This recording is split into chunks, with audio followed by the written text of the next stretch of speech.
Contrairement à la lecture d'un livre, tu ne peux pas lire les chaînes d'opérations mathématiques de gauche à droite. Si tu ne peux pas lire une chaîne d'opérations de gauche à droite, comment t'y prends-tu pour la résoudre? En mathématiques, il y a des priorités d'opérations à respecter.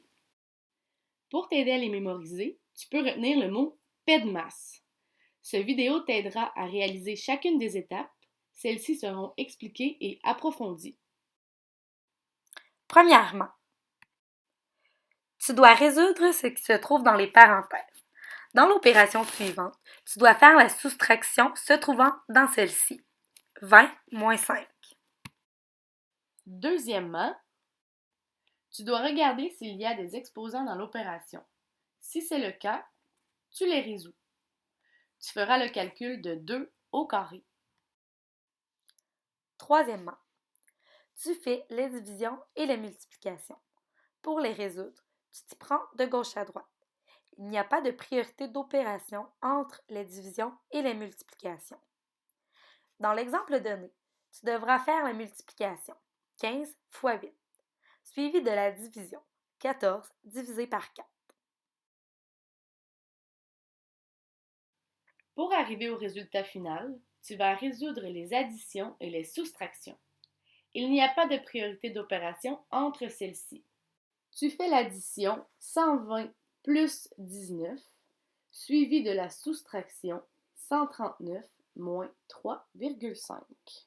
Le résultat que tu obtiens en utilisant les priorités d'opération est 135,5. Maintenant, c'est le temps de pratiquer. Voici ton défi.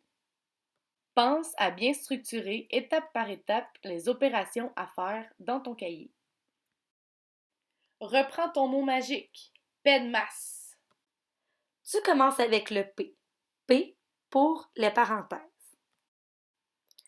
Lorsque tu as plus d'une parenthèse, tu y vas de gauche à droite. Tu commences par la soustraction. 45 moins 42 est égal à 3. À l'intérieur des parenthèses, tu dois également suivre la priorité des opérations.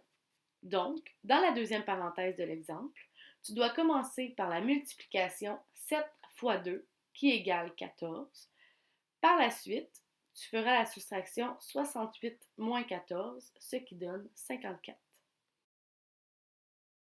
Poursuivons avec le E. E pour exposant.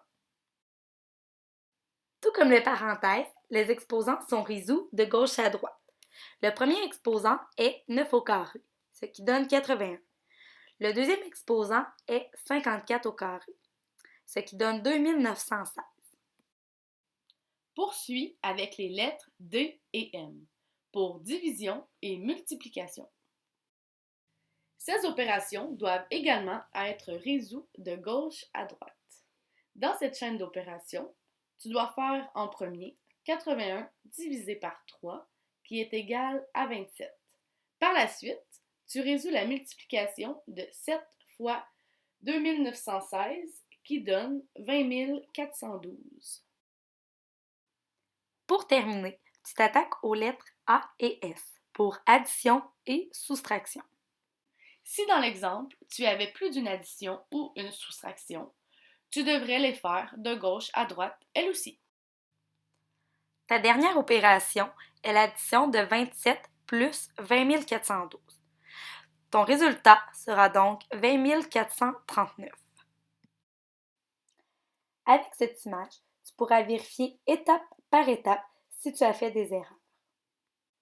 De plus, en structurant ton opération en entonnoir, tu as beaucoup moins de chances de faire d'erreurs. Et voilà, tu as tout en main pour résoudre des chaînes d'opérations complexes.